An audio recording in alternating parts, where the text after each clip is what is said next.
ॐ नमः शिवाय। गुरुजी सदा सहाय। जय गुरुजी। अथ श्री शिव महापुराणे पंचमी उमा संहिता अथ सप्तमो अध्यायः। सनत कुमार उवाच।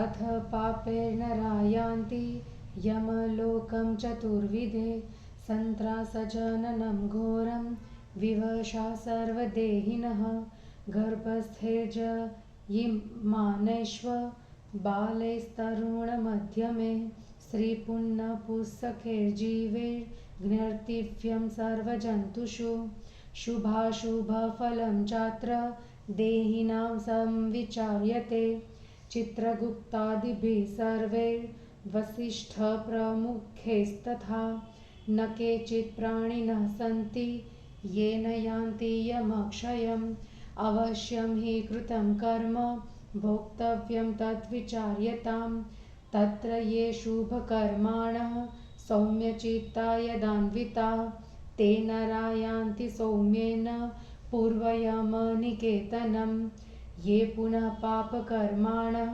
पापदानविवर्जिता ते धूरेण यथा यान्ति दक्षिणेन यमालयम् षडशीतिसहस्राणि योजनानामतीत्यतत वैवस्वतपुरं यज्ञं नानरूपमवस्थितं समीपस्थमिवाभाति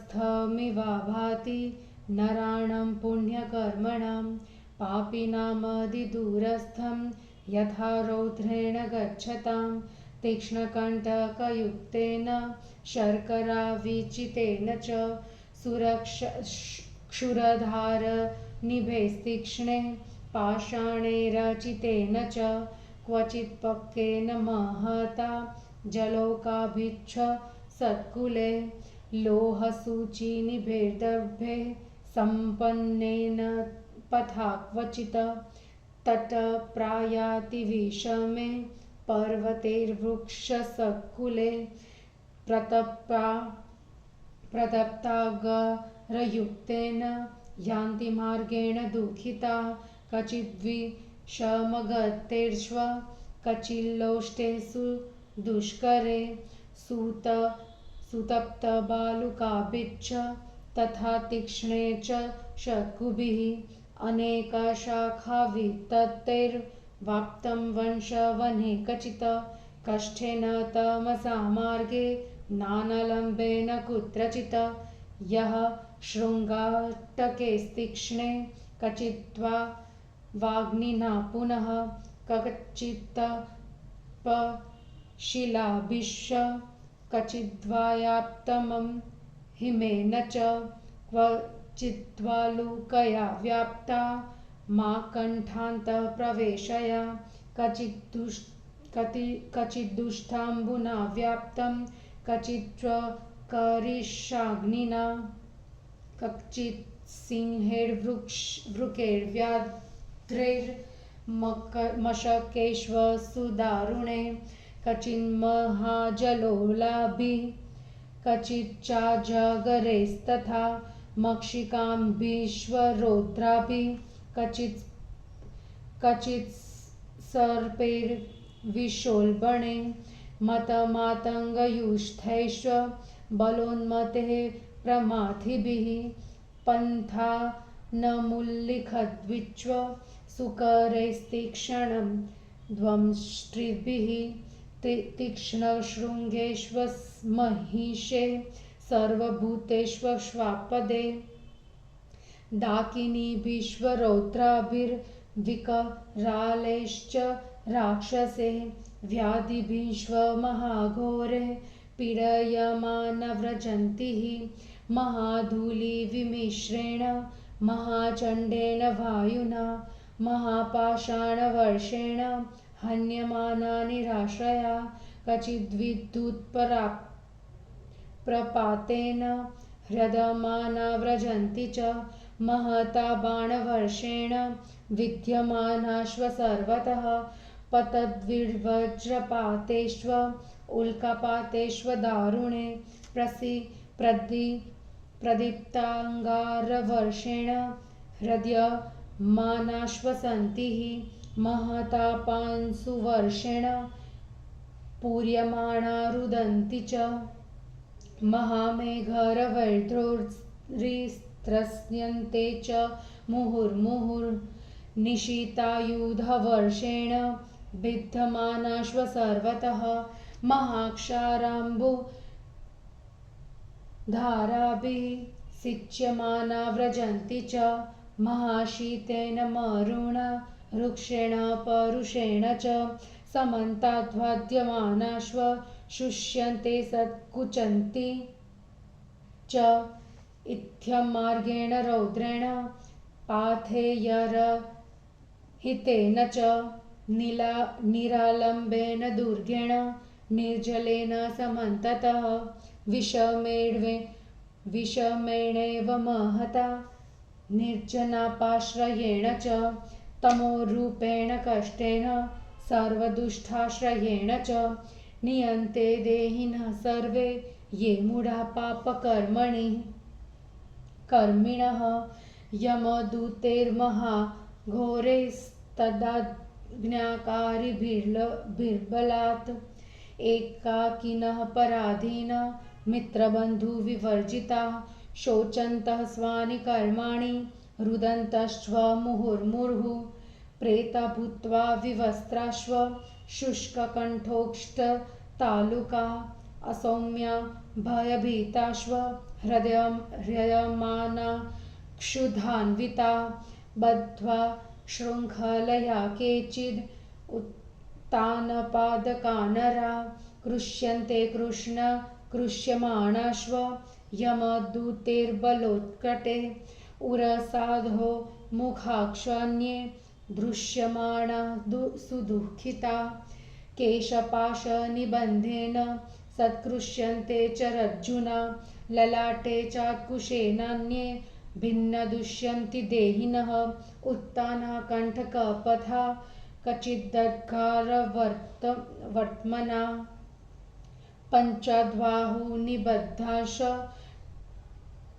जठरेण प्रपीडिता पूरिता शृङ्खलाभिश्च हस्तयोश्व सुकीलिता ग्रीवा पाशेन कृष्यन्ते प्रयान्त्यन्त्ये सुदुःखिता जिह्वादकुशप्रवेशेन रज्जवा कृष्यन्त एव ते नासाभेदेन रज्जवा च व्याकृष्यन्ते तथा परे भिन्नः कपोलयो रज्ज्वा कृष्यन्तेऽन्ये तथोष्ठयो छिन्नाग्रपादहस्ताश्व छिन्नकण्ठोष्ठनासिका सच्छिन्नशिश्रवृष्णा छिन्नभिन्नाङ्गसन्ध्यः आभिधमानाः कुन्तेश विद्यमानाश्वसायके इतश्वेतश्वधावन्तः क्रन्दमाना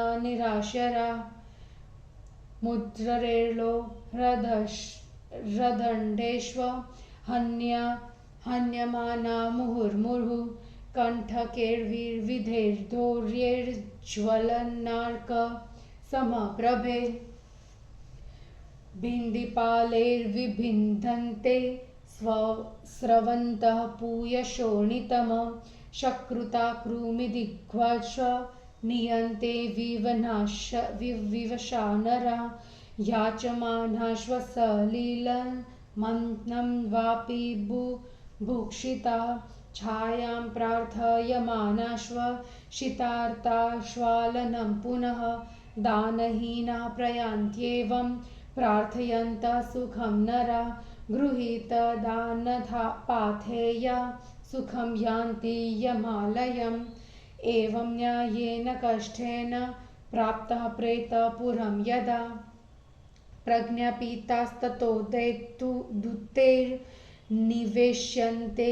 यमाग्रतः तत्र ये शुभकर्माणस्तांस्तु सम्मानयेदमयमः स्वागता सनदानेन पाद्धर्येण प्रियेण च धन्ययूयं महात्मानो निगमोदितकारिणः यैष्वदिव्यसुखार्थाय भवद्भिः सुकृतं कृतं दिव्यं विमानमारुह्य दिव्यश्रीभोगभूषितं स्वर्गगच्छध्वममलं सर्वकामसमन्वितं तत्र भुक्त्वा महाभोगान् तन्ते पुण्यस्य सक्षयात् यक्ति चिदल्पमशुभं पुनस्तहि दशोऽभ्यक्थ भोक्ष्यथ धर्मात्मानो नरा ये च मित्रभूता इवात्मनः सौम्यं मुखं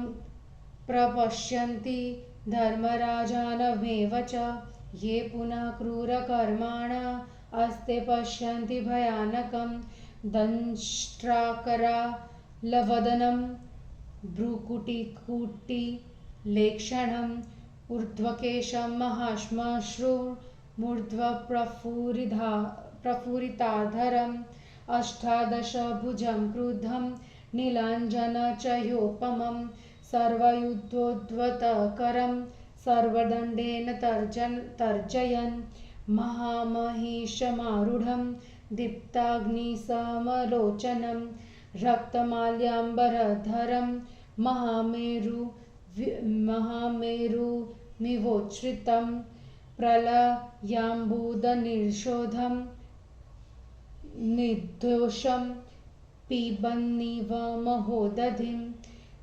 ग्रसन्तमिव शैलेन्द्रमुद्विरन्तमिवालनं मृत्युशैव सपीपस्थः कालानलसमप्रभः कालश्वाञ्जनसङ्काशः कृतान्तश्वभयानकः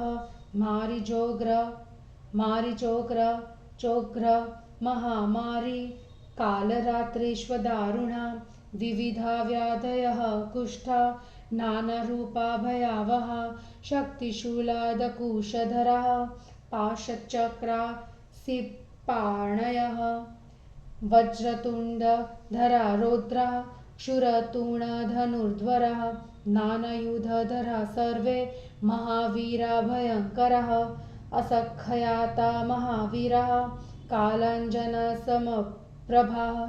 सर्वयुद्धोद्दक्तकरा यमदूता भयानकः अनेन परिचारेण वृतं तं घोरदर्शनं यमं पश्यन्ति पापिष्ठां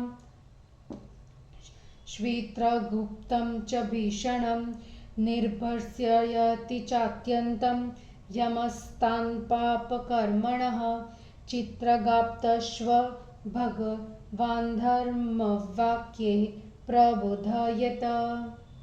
इति श्री शिवमहापुराणे पंचम्यामुमा संहितायां नरकलोकमार्गयमराज स्वरूपवर्णनम नाम 7वां अध्यायः। हिंदी अनुवाद। सनत कुमार जी ने कहा, 4 प्रकार के पापों से विवश मनुष्य डरावने घोर नरक में जाते हैं। गर्भ स्थित पैदा होने वाले बालक, युवक, मध्यम स्त्री पुरुष, नपुंसक जीवों को सभी प्राणियों में जानना चाहिए। वशिष्ठ तथा चित्रगुप्त आदियों द्वारा मनुष्यों के शुभ अशुभ फलों का विचार किया जाता है। ऐसे कोई प्राणी नहीं होते हैं जो यमलोक नहीं जाते, क्योंकि किए कर्मों को अवश्य भोगना ही पड़ता है। उनके जो शुभ कर्म करते हैं, जिनका मन शुभ होता है, जो दयालु होते हैं, वे सुखद पूर्व द्वार से यमराज के घर जाते हैं। जो पापी है, पाप कर्म करने वाले हैं, दान नहीं करते, वे कष्टप्रद दक्षिण द्वार से यमालय को जाते हैं। 86,000 योजन पार करके अनेक रूपों में स्थित यमपुरी है। पुण्यात्माओं को वह समीप में ही स्थित है ऐसी लगती है। कष्टदायक मार्ग से जाते हुए पापियों को वह अति दूर लगती है। वह मार्ग तीखे कांटों से युक्त बालू तथा छुरे की धारा के समान तेज धार वाले कुटड़ों पत्थर के टुकड़ों से बना है। कहीं पर्याप्त कीचड़ है, कहीं जोनों से घिरा हुआ है, कहीं लोहे की सुई जैसे कुश के कांटे हैं। ऐसे मार्ग से कहीं तट जैसे विषम स्थान है, पेड़ों से घिरे पहाड़ है, कहीं तपे हुए अंगारों वाले मार्गों में से दुखी होकर जाते हैं, कहीं गहरे घड़ों से, कहीं कठोर ढेलों में से, कहीं तपे हुए बालू के ऊपर से, कहीं तेज कोटों में से, कहीं अनेक शाखाओं वाले बांस के वन के बीच में से, कहीं कष्टकारक अंधकार वाले मार्ग से, कहीं अनेक प्रकार के अंधारों का सहारा लेकर, कहीं तेज लोहे की सिंपादे, कहीं दावाग्नि, कहीं तपी हुई शिलाएं और कहीं हिमशिलाएं बिछी है, कहीं गले तक तपा हुआ बालू है, कहीं मैला जल, कहीं गोहरी की आग है, कहीं सिंह, भेड़िए, बाघ तथा बड़े बड़े मच्छर है, कहीं जोके तथा अजगर है, कभी भयानक मक्खियों से, कहीं विषैले सांपों से, कहीं बल से उन्मत्त हाथियों के समूह से मार्ग व्याप्त है, कहीं तेज दांतों से मार्ग को देखने वालों सुअरों से, तेज सींगों वाले भैंसों तथा हिंसक सभी प्रकार के प्राणियों से मार्ग व्याप्त है। रौद्र तथा भयानक राक्षसों तथा डाकिनियों से अनेक प्रकार के रोगों से पीड़ित होकर वे प्राणी जाते हैं। घूली के साथ बहने वाली आंधी से जो पत्थर बरसा रही है, उससे पीड़ित एवं निराश्रित है। कहीं बिजली के गिरने से जलते हुए जा रहे हैं और कहीं बाण वर्षा से बीनते हुए आगे बढ़ रहे हैं। कहीं भयंकर वज्रपात, उल्कापात तथा जलते हुए अंगारों की वर्षा से जल रहे हैं। कहीं धूल की वर्षा से लदकर रो रहे हैं। बादलों की भयावह गर्जना को सुनकर बार बार डर रहे हैं। तेज शस्त्रों की वर्षा से चारों ओर भीग रहे हैं। उसके ऊपर क्षार युक्त जल की चारों ओर वर्षा हो रही है। अत्यंत ठंडी तथा रुक्ष वायु के चारों ओर चलने से सब दुखी होकर सूखते जा रहे हैं और सिकुड़ रहे हैं। इस प्रकार जल तथा चबेना रहित कठोर तथा निराश्रित मार्ग से वे जाते हैं। बड़े कठिन, निर्जन, सहारा रहित, अंधेरे तथा कष्ट वाले रास्ते से दुष्टों द्वारा, मूर्ख पापी प्राणी यमदूतों द्वारा जबरदस्ती ले जाए जाते हैं। अकेले, असहाय, मित्र तथा बंधुओं से रहित, अपने बुरे कर्मों को सोचकर बार बार रोते हुए वे प्रेत होकर वस्त्र रहित है। उनके कंठ, होंठ तथा तालु सूख गए हैं। विकराल रूपधारी वे भूख से पीड़ित एवं भयभीत हो गए हैं। कुछ को जंजीर से बांधकर ऊपर को पैर करते बलवान यमदूत खींच कर ले जाते हैं। कुछ को नीचे की ओर मुख करके दुखी होने पर भी खींच ले जा रहे हैं। किसी को उसके बाल पकड़कर, किसी को रस्सी से बांधकर ले जा रहे हैं। किसी के माथे में अंकुश मारकर उन्हें दुखी किया जा रहा है। चित्त लेटाकर कांटों या जली हुई आग के रास्ते से ले जा रहे हैं। किसी के हाथों को पीछे की ओर बांधकर, किसी के पेट तथा हाथों को जंजीरों से बांधकर और किसी को गले से बांधकर जीभ में अंकुश चुभाकर या रस्सी से खींचे जा रहे हैं। कुछ नाक छेद कर रस्सी से खींचे जा रहे हैं। कोई कपोलों में या होठों में छेद करके रस्सी से खींचे जा रहे हैं। किसी के हाथ, पैर, कान, होठ, नाक, लिंग, अंडकोश तथा शरीर के जोड़ काट दिए जाते हैं। कुछ भालों से तथा बाणों से पीड़ित किए जाते हैं। वे निराश्रय होने के कारण इधर उधर दौड़ते हुए रोते हैं। मुदगर तथा लोहे के दंडों से बार बार मारे जाते हैं। आग तथा सूर्य के समान तेज कांटों से बेंधे जाते हैं। भालों से प्रहार करने पर पीप तथा रक्त उनके शरीर से निकलता है। मल एवं कीड़ों से युक्त शरीर वाले वे निराश्रित पुरुष यमलोक ले जाए जाते हैं। वे बार बार भूख के कारण अन्न जल छाया मांगते हैं। जिन्हें सर्दी लगी है वे आग मांगते हैं, किंतु उन्होंने कभी दान नहीं किया था, अतः वे ऐसे ही चले जाते हैं। जिन्होंने दान दिया था वे अन्न जल आदि पाकर सुख से यमलोक को जाते हैं। इस प्रकार के न्याय से कष्ट पाकर प्रेतपुर पहुंचते हैं तो वे दूत आज्ञा पाकर उन्हें यमराज के आगे ले जाते हैं। उनमें जो पुण्यात्मा है यमराज उन्हें पाद्य अर्घ्य आदि से सम्मानित करते हैं। वेदोक्त कर्म करने वाले आप सभी धन्य हैं, जिन्होंने स्वर्गीय सुख के लिए पुण्य कर्म किए। आप विमान पर सवार होकर दिव्य स्त्रियों के भोग से तथा सभी कामनाओं से युक्त निर्मल स्वर्ग को जाइए।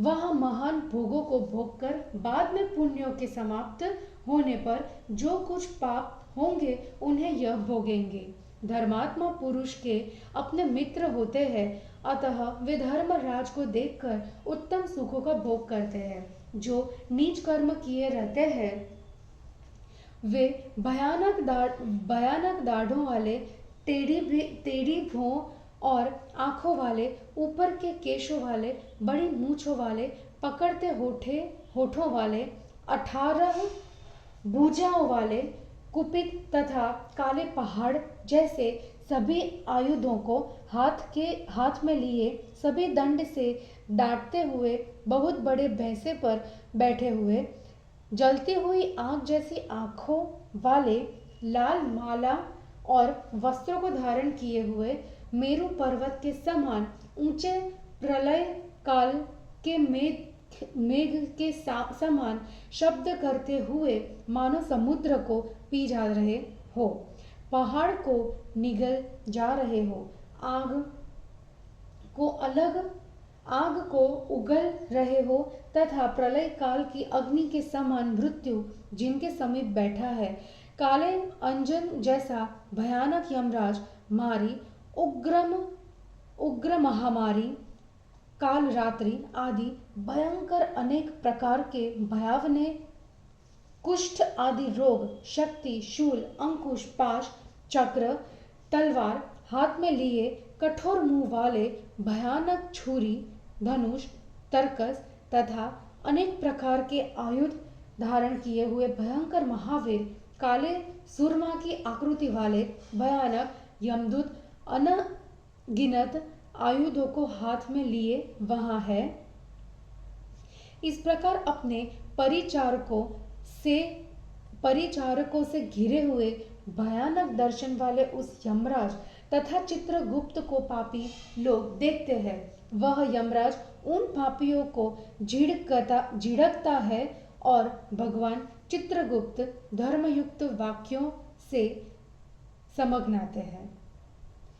इस प्रकार शिव महापुराण में नरक लोक मार्ग यमदूत स्वरूप वर्णन नामक 7वां अध्याय समाप्त हुआ।